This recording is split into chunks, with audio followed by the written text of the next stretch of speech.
Shotgun snap. He's got it. Baker back. Plenty of time. He drifts left, and he's got Ricky Seals-Jones wide open at the 5 and into the end zone. Touchdown. Mayfield. Shotgun snap. Baker back. Looks left. Steps up. Fires down the middle. Landry caught it. He's over the 20, 25. He's at the 30. He's got a blocker. 35. He's got the middle of the field. He's to the 50. He's stumbling to the 40. He's to the 35, 30. And he's finally down inside the 30-yard line. Shotgun snap. Mayfield back. 2nd and 8. Pretty good time. Throws down the middle. And Ricky Seals-Jones is wide open. 40, 30, 25, 20, down the sideline, and finally Earl Thomas knocked him into the sideline inside the 10 underneath center. On first down, takes the ball, gives the ball a cutback by Chubb. He's to the 10, he's still running to the 5, he dips outside left, he's going in, touchdown! What a run! Nick Chubb! Shotgun, and they want motion, and they get it. Here's Mayfield shuttling the ball off left side, and it's Landry. He's got it at the 15, 10, he's to the 5, he dives for the pylon!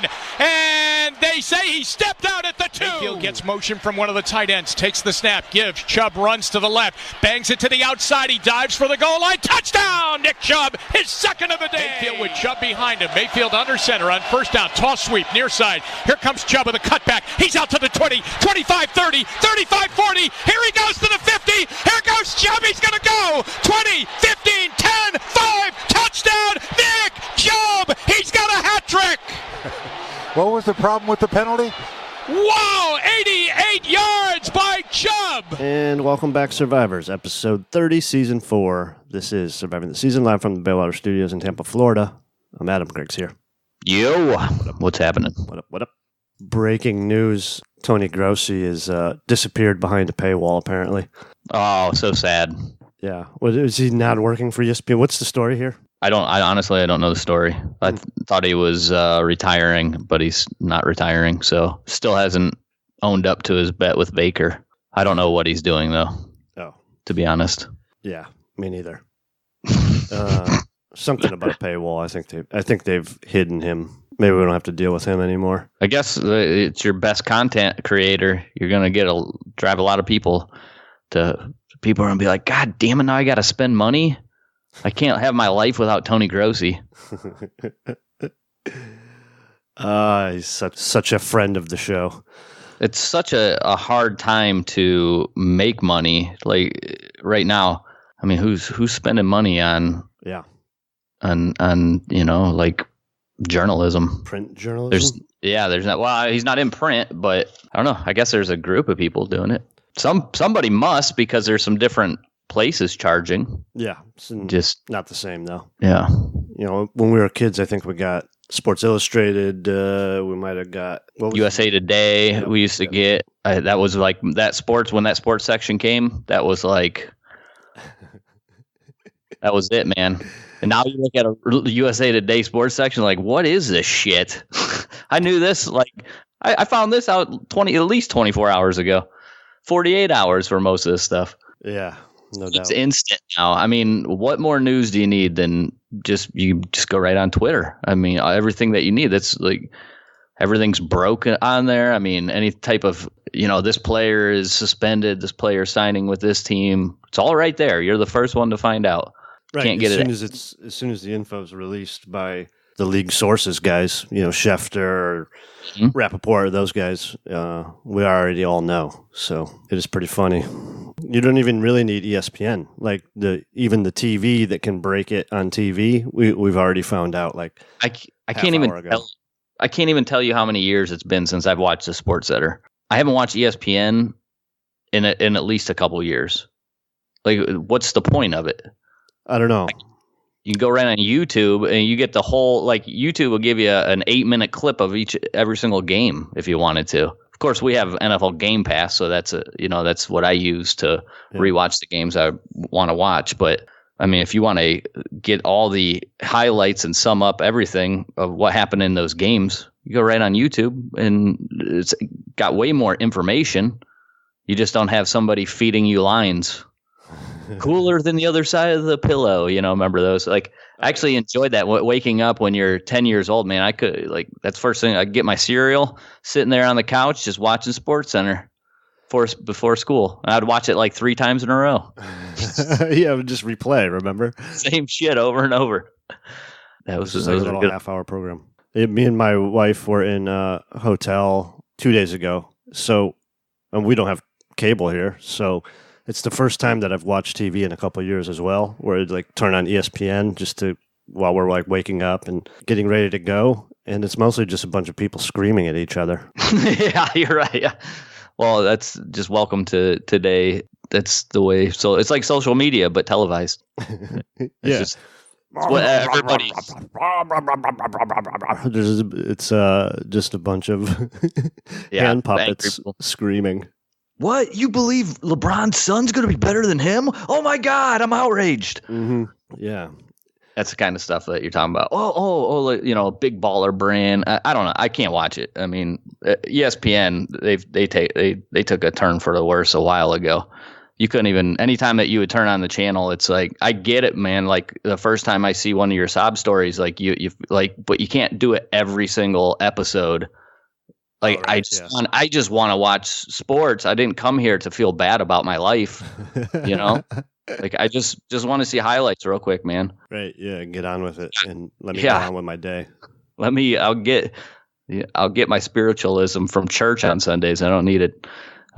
Need to get it from, or wherever you get it from. Yeah. I don't need to get it from ESPN. Yeah. So, well, later Grossi, I guess we can say for now. We got a game Monday night, if you didn't know. That sucks because I got to get up super early Tuesday. Yeah. About over these late games? I know. I'm dragging ass today.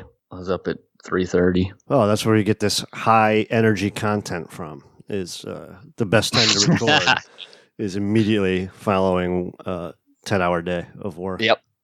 Good times. So let's look back, I guess, at the game that we just played against the Ravens. I watched the game again. I'm not sure. Was there anything there that you wanted to comment on? It's completely just gone out of my head what I was going to talk about. Oh, hey, so the one thing that the Browns don't want to get too repetitive with, I felt like when Ricky Seals-Jones was in there as kind of and then he would swap with Pharaoh Brown. It's almost like a tell for the offense. Here comes a run. If Pharaoh Brown's in there, you're getting the run. If he's in there with Harris, you're getting a run player. If Ricky Seals-Jones comes in, you're getting a pass play. And you don't want to, with Ricky Seals-Jones really being the first game where he got a good number of snaps, and I think he was only in the 20s or something like that. You don't want to give away your hand of this is the personnel, this is what they're going to do. You can still draw up good plays, but you don't want to get a pattern going where the defense can catch on. So I'd like to see him just try to disguise that a little bit as I go forward, because I don't have the exact percentage of plays, but it seemed like most plays when Ricky Seals-Jones was in there, it was a pass play. That's a good find. I didn't really notice that. So something to watch maybe this Monday, who they have in at tight end, see if you can call the play. Harris actually played more snaps than what I thought. He still had 40, 50. He had the most snaps of the tight ends, which surprised me because I didn't see him in there. Like it seemed like the other two were getting just as many reps as he was. But that was the final total on that. The Ravens were bad. Their linebackers are terrible. We really took advantage of their linebackers. We really took advantage of Tony Jefferson. We brought that up. That's somebody that you can take advantage of. The Browns have a couple times where he's bitten on plays. But overall, finally, like the Browns were executing on these plays where the guys were getting open. The offensive line played really solid. Cush struggled a few times, but overall, the offensive line was real solid. But the linebackers over pursuing was helping out Nick Chubb, and Nick Chubb was grinding out a ton of yardage. Did you see Nick Chubb mic'd up? Did you happen to watch that? Oh no, I didn't actually see it. Well, you know Nick Chubb's personality, right? Yeah. I mean, he's pretty quiet. Yeah, it's basically him like breathing. Oh really? Oh, I can't wait to see it. Because he does. I mean, I'm like all the people that get mic'd up, Nick Chubb doesn't seem to be like the one that you're going to get a lot of sound bites. A lot of sound bites out of, because he's just a quiet dude. Well, that's probably why they did it, because they even knew that would be good, you know. Yeah, Baker actually says in one of them, he's like, "Let's do our job. If we score here, that means Lamar's going to have to throw it, and that's going to give us the advantage." Baker actually said that. You did catch that on one, and that was off of Nick Chubb's being wired up. Yeah, that's interesting. I wonder. I can't wait for Ravens fans to be outraged by that one. Yeah, no doubt. And this other stuff with the Ravens claiming that the dude didn't choke Odell Beckham Jr. Like, okay, that's not it. What did he do? I mean, even OJ was saying like, hey man, come on. I know choking. That looked like choking to me. Yes, it did. Yeah, I don't know why they've even felt the need to come out and like do the video. There's like, oh, this is just what happened. You just had him by the jersey or whatever. Why do they even care? Why do they get involved in that? Who knows? I still can't believe he wasn't tossed out of that game. Yeah. Unbelievable. But overall, we just fucking bitch smacked him, honestly. Yeah. I did notice the Ravens were actively making sure that Odell didn't get a lot of easy looks. And I think the Rams did that too. So it's going to be... I wonder what the Niners are going to do, because if you overload Beckham's side, Callaway's back this week. Higgins might play this week. Landry cleared concussion protocol. Go ahead and double and triple Beckham because we have weapons back. So yeah, I think the one guy that benefits the most of Callaway coming back is Odell, because you have somebody else that can finally stretch the field. A real, Ratley's been okay. Ratley's been solid, so I'm not trying to downplay Ratley, but Callaway is a better talent there, and he really has an extra gear to take the top off the defense, and I think Odell will benefit from that, because you can't constantly just have a safety deep on only his side, because then you'll take advantage of the other side. And right now they're just going, okay, we'll throw underneath. Right. If you're going to take away Beckham over the top. So, Jarvis had a great game though. I mean, we talked about somebody needing to step up, and we needed to have a second wide receiver. And now he after that game, he now has the most yards on the team for a receiver. He needed to step up, and he did. So, I'm fine if he's going to keep playing the way he's playing. Keep having games like that, then let's keep going to him. But I think you still needed that other guy to really be able to stretch the field, and you're going to get it back now. I thought Higgins was still out. He wasn't practicing. Maybe he practiced today. Yeah, Denzel Ward and Greedy are both day-to-day with hamstrings. They did not practice, from what I can tell. Did Higgins not practice? Yesterday, I don't think he practiced. I don't know what happened today. Okay, I'll look that up when we get rolling. We can probably move on to San Francisco. Yeah, well, I was thinking we could do we're a quarter of the way. We could just dive into the Browns stats real quick. Okay, yeah, let's do that. Figured we'd just take a little look of what's going on, what kind of pace we're on. If you recall, I had Baker. I believe you had him for 50 touchdowns. Yeah, something like that. I can't find mine now of what I actually had him at. But I had him at like 45, a lot. So he's on pace right now to throw 16 touchdowns. So we're close. Yeah, we've had a tough. And what's strange is when you watch that Rams tape, they were so good in coverage that game, and Aaron Donald was Aaron Donald, and they took advantage of the right tackle that we had in there, not having what's his name over there, hurt. Fowler's really took advantage of that, and then they come and they get blown. Well, they didn't get blown out last night, but they're getting a lot of points scored on them in the last two games. So I don't know, and I didn't get to watch the all 22 of those other games, but Tampa Bay ran them up really good, and then Russell Wilson throws 4 touchdowns last night on them. And I'm going, what the heck happened to their defense? Because if you go back and if you're watching that all 22 from the Rams game, like we don't have room. Like in so many of those plays, nobody's open. Like they did such a good job of covering. So I don't know what's going on there, but they're really falling off. And but looking forward, so I was going to say Baker has played some decent defenses up to this point. And looking forward, it looks like it's going to get a little easier. So he's probably not going to throw for that 50 touchdowns because he's really going to have to make up quite a bit. But I think he's going to throw a lot more than 16 touchdowns. He's on pace to throw for 4,588 yards, I think I had him at the high of 4,800 to 5,000. So he's pretty close to that yardage wise. But here's the bad part. He's on pace for 24 interceptions. Not all of them being his fault, but right now he's tied for the league, or tied for the league lead with Josh Allen, Jared Goff. Now, Jared Goff, I didn't use his stats from last night. I don't even know if he threw an interception or not. But so this is before that game last night. Matt Ryan also with six interceptions right now. So there's 4 guys that were also having terrible starts. Yeah. And I don't think we would say Baker should be on this list. He really shouldn't. So it's just been a bad start so far. I expect him to get a lot better here as we get going, but that's 1/4 of the way. It's been rough so far. Yeah.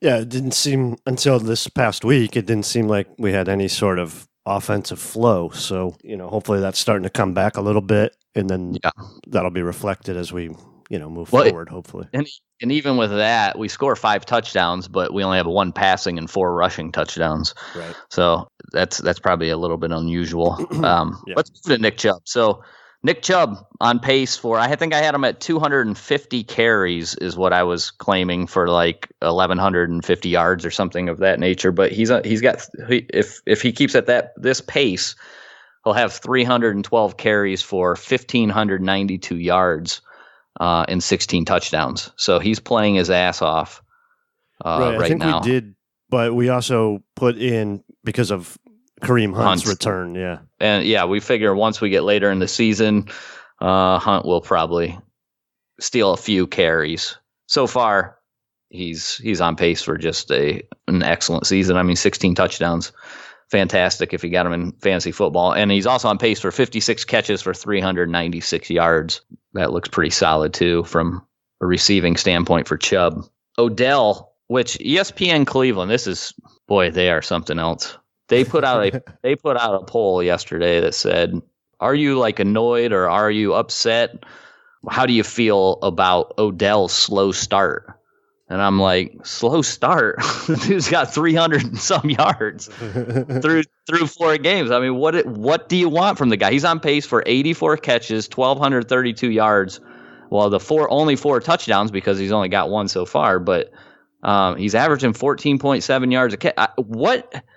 What do you people want from these players, man? If this is a slow start, if this is not up to your standards, then point me to the Brown over the last 20 years. Point me to that guy who was up to your standards. If this is not meeting your standards, give me a break already with this, man. Yeah, kind of garbage. I don't know. Yeah. Also, they're probably doing that on purpose to rattle the cage a little. Yeah, sure. But come on, that's lame as fuck, in my opinion. He's on pace. I said he should be on pace for 160 targets. He's on pace for 148 right now, so pretty close to that. This last game, it went. I think he only had 7 targets, but 2 catches. Landry's been having a good year so far because of this last game. Really boosted his numbers. He's on pace for 72 catches, 1,312 yards. And his average, this will blow away his average of any season. He's on his yards per catch right now, 18.2. Wow. I would be surprised if that holds up just because I think he's never really been over 12. I think that's been the highest that he's had. And he's on pace for 132 catches. I think I had him for 130. So really close there. So he's really getting the job done. But yeah, we got, Callaway coming back. We got Higgins coming back. This might start taking away some of these targets for these guys if they're going to get so much coverage pushed their way. We'll see. Landry going to play after the concussion. That's surprising, huh? Yeah, cleared protocol today. Well, we got the extra day too, so I guess if you didn't practice, I wonder if you don't practice today, if you still have a chance to play. Yeah, because you got probably Garrett on pace for 24 sacks. Solid. You had him for over 20. 40 or 50, I think. Yeah, you had him for over 20 from what I recall. Oh, Jarvis is number 10 in the league in reception yards, by the way. 328 right now. Keenan Allen leads the league at 452. Keenan Allen's targets are outrageous. I don't have it down here. I wish I would have wrote it down because it's so ridiculous. And then Chubb is number 4 in the rushing yards, by the way, also in the league, 398, and McCaffrey is leading it with 411. So there's 4 people there that are all Tight. super tight. He's number 3 in touchdowns, tied with Ingram and Cook. Oh, Ingram and Cook are just ahead of him, I believe. Chubb's number 2 in carries. Really? Number 2 in carries. McCaffrey's number 1 with 86. So Chubb's getting a lot of. Remember, I was telling you I picked 250 because that would have put him at like number 5 last year, 250 carries. So to have 312, nobody's going to this. Everybody's going to like running back by committee. Mm-hmm. Back to the defense here. Schobert on pace for 172 tackles. That's ridiculous. I went back and watched that one play where we were saying it's Randall. I don't know who that's on. It looks Jake Burns had put it looks like it's on Schobert, and I think he's right when he went back and watched it. When you see it from the end zone view, it makes it look like Schobert should be running up the seam with him, and he shouldn't be handing it off. And Schobert tries to jump the underneath route. I really don't know who that's on. At first glance, when you're just watching it from the broadcast view, it looks like 100% that's going to be on Randall. But then when you see the end zone view, Randall really is not in position to run up the seam with the tight end there. It made me think that it was Schobert, and then I saw Jake Burns posted his video. He also thought, I don't think he was like 100% this is what it is, but this is it looks like Schobert should have kept running with him. Okay. So apologize for my Randall hate. And the other one that I messed up was, you were right, Devario Lawrence did tip that to himself. I don't know why I was thinking Whitehead made that play. I had said after the game I thought Jermaine Whitehead tipped that ball. Oh. Yeah, he just applied the pressure, right? Yeah. So there's a couple stats, I guess, to see where we're at right now. So on pace, if you're frustrated with Odell's output right now, I don't know what to tell you. go listen to ESPN Cleveland. Yeah, right. That could be a breakout. Could be a breakout game for him here against San Francisco. We'll see. On to the game. Yep. Monday night, 8:15. The 2-2 Cleveland Browns travel to San Francisco to face the 3-0 49ers coming off of their bye week. They have beat 3 kind of scrubby teams. They won in Tampa, 31-17 in the opener. They beat the Bengals 41-17. The Bengals might not win. They're very terrible. And then they beat the Steelers at home 24-20 after turning the ball over what seemed like 10 times. Yeah, they did. That first half was brutal. They were moving the ball, man. They were really kicking the snot out of the Steelers. They just kept shooting themselves in the foot. Yeah, the Steelers could not throw the ball downfield at all. Yeah. They just tried. It was kind of funny to watch because and then the Niners would fumble, then they'd have a pick, then they had a bad snap that turned over inside Steelers territory. So they're 3-0. I don't know how good they are. The Browns might be their first good test. So at home against the Browns on Monday night. Do we have a line? We do. 49ers are favored by 4. The over-under is 47 points. Let's talk about that turnover thing real quick. So if you go to, I like to reference this book often because I think it's really good. Warren Sharp's 2019 NFL football preview. He talks about early down success rate. So if you're good on first and second down, where you're not having to put yourself into even third downs at all. Like if you're successful on first and second, your offense is going to be most efficient. You don't even want to get to third down. So he does that for offenses and defenses. Last year, the Niners were one of only 2 teams to rank top 10 both offensively and defensively. This comes in stark contrast to other popular advanced metrics. Football Outsiders, DVOA, ranked the 49ers 30th overall, while Pro Football Focus graded them 28th. A more basic metric also picks up on what EDSR is noticing, though, and that metric is net yards per play, in which San Francisco ranked 8th. So how is it that a team so good at gaining yards and staying out of difficult third downs went 4-12? Turnovers. There it is. The 49ers had a minus 25 turnover margin last year. Jesus. And this year they have, I don't know what their margin is, but so far they've turned the ball over 7 times in 3 games. So they're still struggling a little bit at that. And that could be their downfall. If they're not able to hold on to the ball, we know that typically if you win the turnover battle, you're going to win the game. I mean, you have your chances go up immensely when you do that. So this will be a good opportunity for the Browns defense, hopefully, to get a few off of Jimmy G. He tends to lay the ball on the ground or throw one that might go right to one of your players. Yeah, obviously winning the turnover battle, always a key.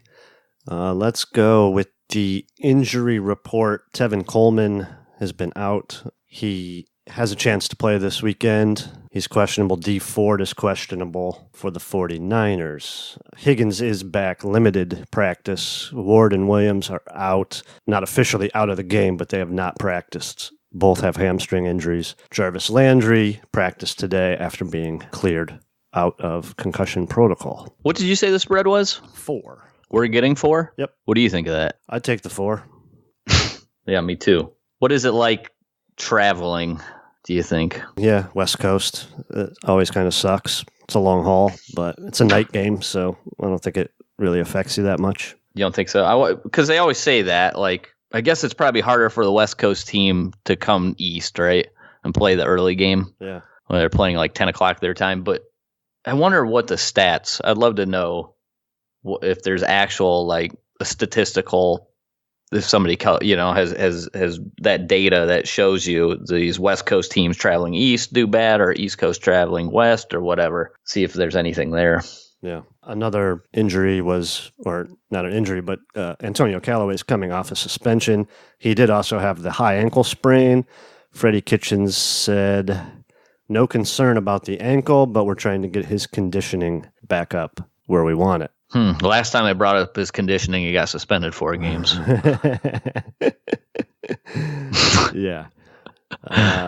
Freddie Kitchens could not answer whether Higgins will be able to play. They're still up in the air. It's too early to tell. He's got to be able to play. What could he possibly be doing?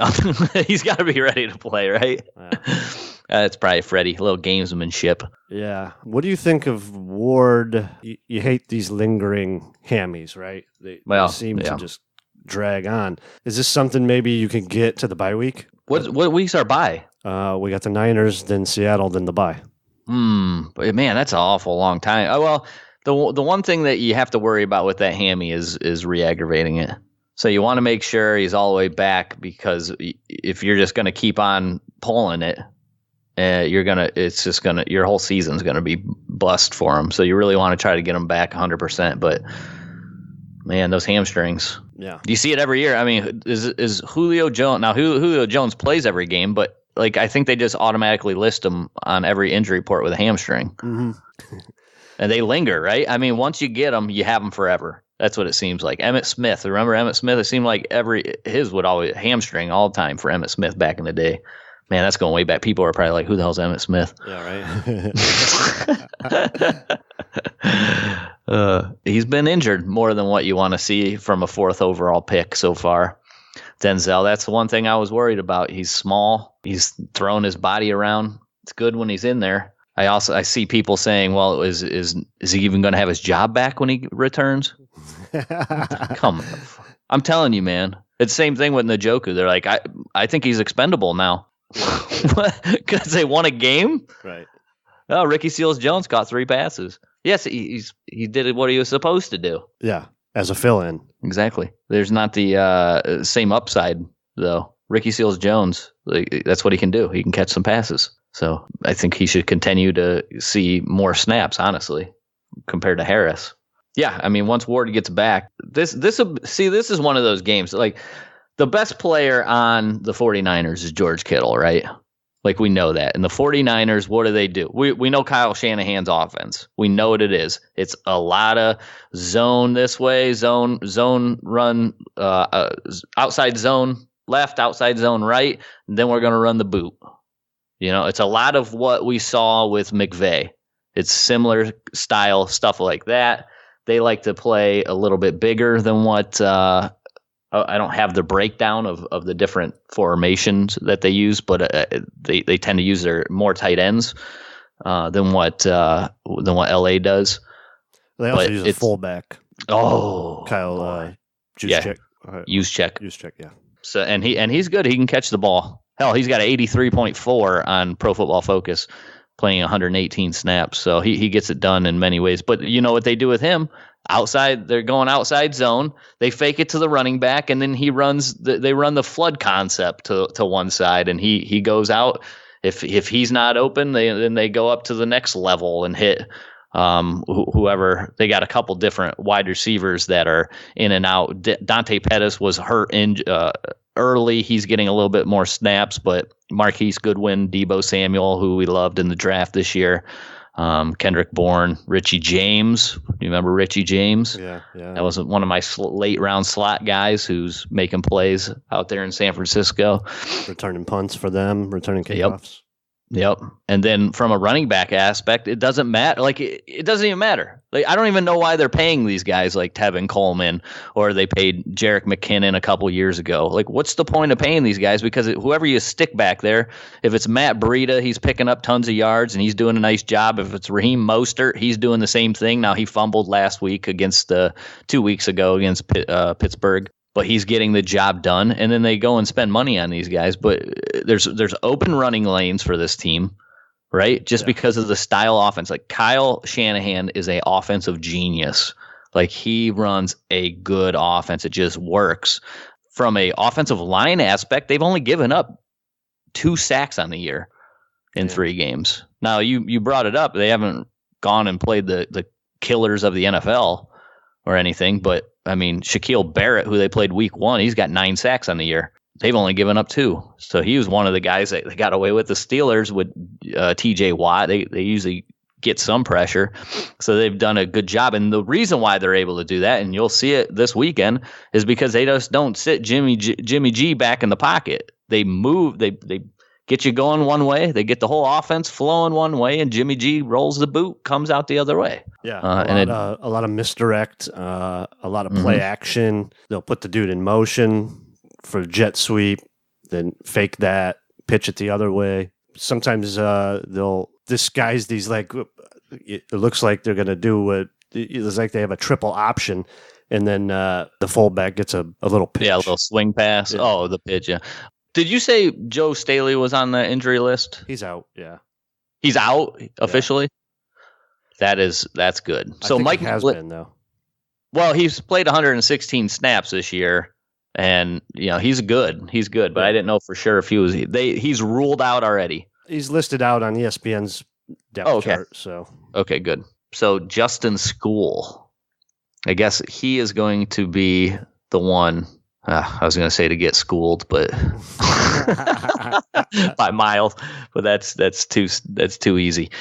Yeah, so Miles should be eating his lunch. Mike McGlinchey on the other side. That's your guy, Mike McGlinchey. He's good. He's been real good. Yeah, for them.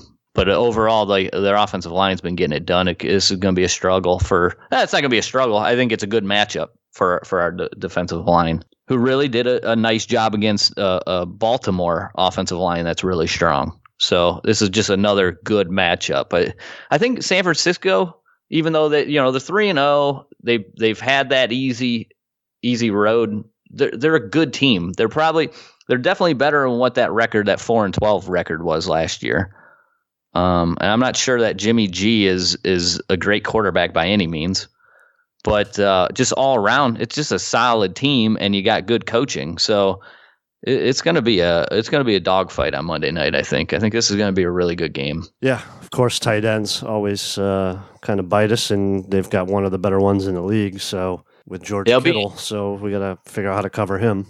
It'll be interesting to see how we defend that. Yeah, with Kirksey now being out for the year, you got Mac Wilson, who wasn't bad. I mean, he was fine, right, in his first week and playing a lot. He did good. How much of him, between him and Schobert, how much of them are they going to have man coverage on Kittle? We'll see. We played so much zone last week. it'll be interesting to see what we end up doing if they switch up the defense at all this week, go with a little bit more man. But we're also really aggressive towards the run last week, and they were able to get it to that second level in behind the linebackers. Well, that's where George Kittle lives. Right. He lives in that second level behind the linebackers after the play fake. So you have to get your Schobert, you have to get Wilson to stay at home, not be so aggressive. Yeah, I mean, we can't just give up running lanes though, because this team runs the ball well. So you can't just not have gap responsibility. You still have to have gap responsibility, and remember, they're trying to pull you up into that gap so they can throw over your head to Kittle, who can do it all. He blocks, he's fast, he catches everything thrown his way. I don't even know how many yards did he have last year, like 1,600 damn near. Like he had a freaking huge year for what a tight end. That's got to be. He's Pro Football Focus got him a 92.7 this year.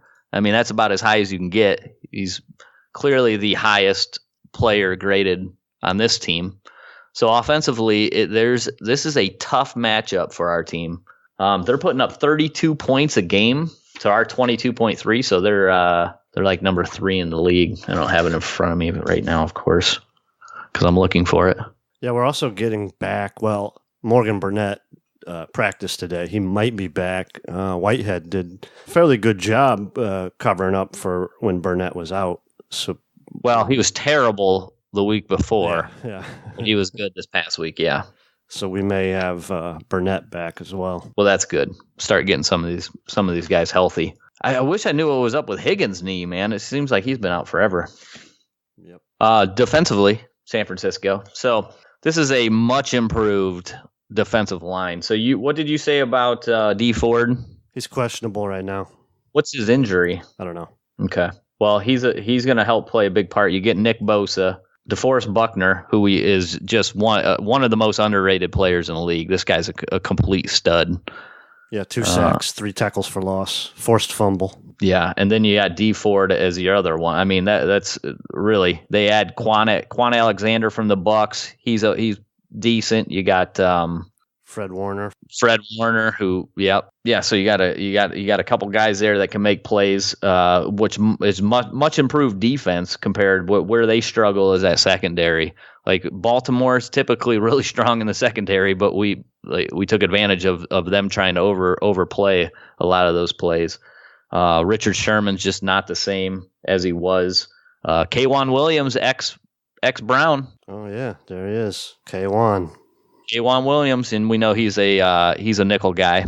He's ranked 3rd in cornerbacks right now, an 81.9. So he's getting the job done both in coverage. He's an 79.8 in coverage and an 83.6 in the run defense. So he's coming up and sticking his nose in there. And then Akella Witherspoon, who was drafted a couple years ago, he's going to be opposite of Richard Sherman. He's out. He is out. He's officially out. Yeah. Okay. And Jason Verrett's out also, right? That was the other guy that they had. He's on the so who are they throwing out there this week? Emmanuel Mosley. Oh, okay. He's only got 45 snaps on the year. DJ Reed Jr. looks like he's their second stringer. Okay. Dante Johnson. So there is hopefully a guy that you can take advantage of, right? That's what you're hoping for. Yeah. From the safety position, Tarvarius Moore was the guy from Southern Miss that was just like a workout warrior. Do you remember him? He was like a freak athletic. Well, maybe he's a little raw. Well, he's getting thrown to the Wolves right now. He's a 57.3 defensive grade. This linebacker group is really a group that you can take advantage of. Tart being the other. Jaquiski, I can never say this. I don't even like to try. You're close. Jaquiski Tart. Do you remember him? He's more of your strong safety. He comes up, plays in the box. He was a high drafted guy. I think he was a second rounder. In 2015 out of Samford. Yeah, he has yet to really do much in his career. That's part of this defense that you're going to be able to take advantage of for sure. But you got to neutralize this defensive line. The defensive line's just really strong. And so hopefully our offensive line takes another step forward, keeps on, has another game like they did this past week where they played really well. And that's what it's going to take to slow them down. If you can protect Baker this week. Baker, I was looking at the stats. He's like the 5th or 6th most sacked quarterback. Huh. Yeah. So he's taken a number of sacks, and not that it's all on the offensive line. He's had a number of them on him. I believe it was Andy Dalton that was number 1. Oh, yeah. The Bengals are in trouble. Their offensive line is freaking terrible. Veteran Robbie Gould is their kicker. Ooh. He's pretty good. Mitch Wishnowski is the punter. Yeah. Who cares? Who cares?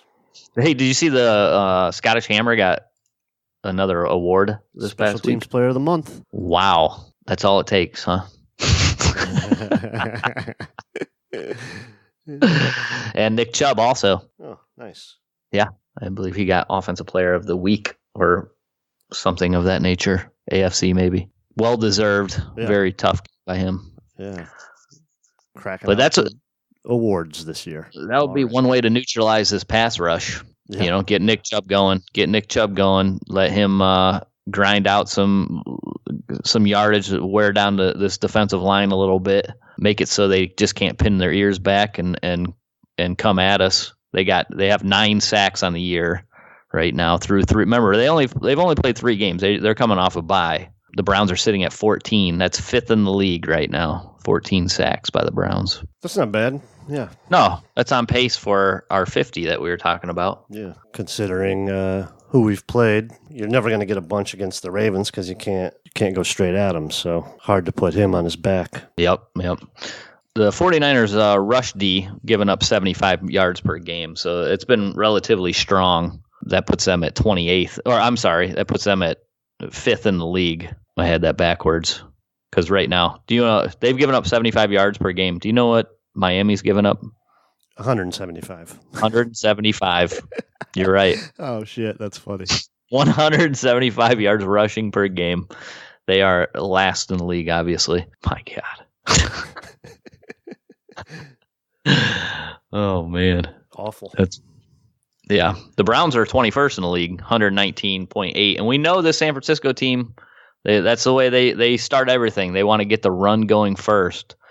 They want to get that run going. They want to get you moving towards the line of scrimmage, and then they want to throw to Kittle behind your head. So it's going to have to be – we're going to have to be smart this week, man. We really are. You have a score prediction? Oh, yeah. I think we'll put up at least 35 against these guys. Let's go 35-18. Oh, I was going to say 35-19. So, yeah. What are the chances? We're right there again this week. Easy win. Gonna be fun. Easy win. Easy win. A little standings watching. The Browns are 2-2, topping the charts here. After watching the Steelers play that game against the Niners, and then they beat the Bengals 27-3 in just a terrible game. Oh, horrendous. Yeah, so I'm not really worried about those two teams. Unfortunately, the Ravens' next 2 games are at the Steelers and then against the Bengals. Shit. There's no chance they lose those. Yeah. Then they go to Seattle and then they have the Patriots. So we'll have the Seahawks and the Patriots. Patriots are after the bye? Yeah. First game back? Yep. So hopefully ours is all downhill. It's all uphill at the beginning, tough to start the season, downhill second half of the season. Yeah, maybe we'll get a little help from our Steelers friends this week, and the Steelers can beat the Ravens at home just for fun, just accidentally. It'd be so awesome if they went like 2-14, and that's like the number 1 pick that they traded. Oh yeah, that'd be great. Yeah, I don't think it's going to happen, but man, it would be fun. All right. I don't think I got anything. All right. Let's wrap it up. Cool. What's our Twitter? Our Twitter is @STS Podcast, and our email is season@gmail.com, patreon.com/STS Podcasts. If you want to support the show, thank you guys very much. We appreciate it. Greg, tell them what we say. Keep on surviving.